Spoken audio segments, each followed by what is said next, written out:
Minister for Education and Culture Myron Walwyn says 12 adult prisoners are currently enrolled in an education program at Her Majesty's Prison in Balsam Gut on Tortola.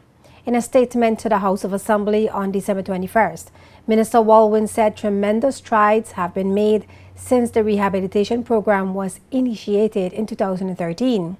He also admitted the program being offered at Her Majesty's Prison has not always been an easy journey, but he is confident it is a road that must be taken. In the inclusive society that we seek to build, we recognize that all citizens and residents must be empowered to do so. And the young men and women at Her Majesty's Prison must also be given that same opportunity to reform their lives, develop new skills, be a part of the workforce and the economy of the country, Madam Speaker, their country as well.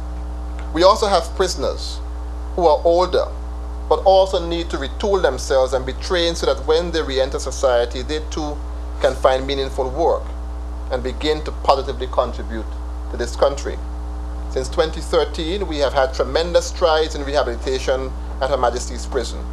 In 2014, we contracted Edwards Consulting to develop and implement a strategic plan for the prison. A strong component of the rehabilitation program has been education. Today, because of this move, the institution is no longer seen as merely a punitive institution, but prisoners are truly being given a chance to reform their lives and better prepare themselves to re-enter society.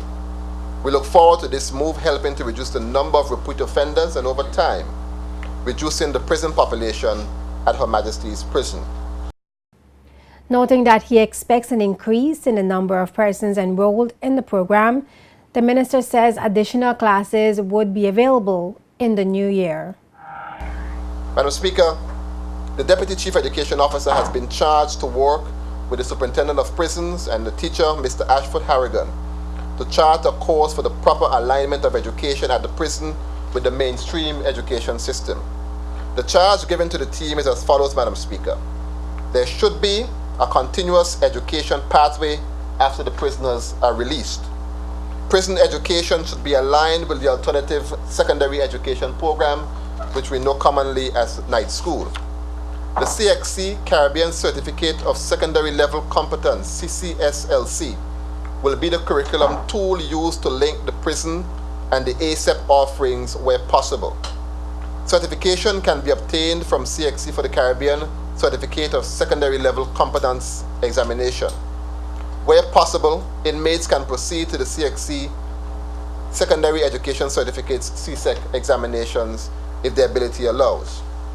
Madam Speaker, we realize that the inmates will have to be assessed to determine where they are in order to develop the best program for them.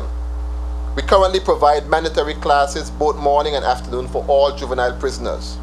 We also provide English and mathematics classes for adult prisoners, and the offerings will be expanding as the education team and the prison team completes their deliberations and put my imperatives in place.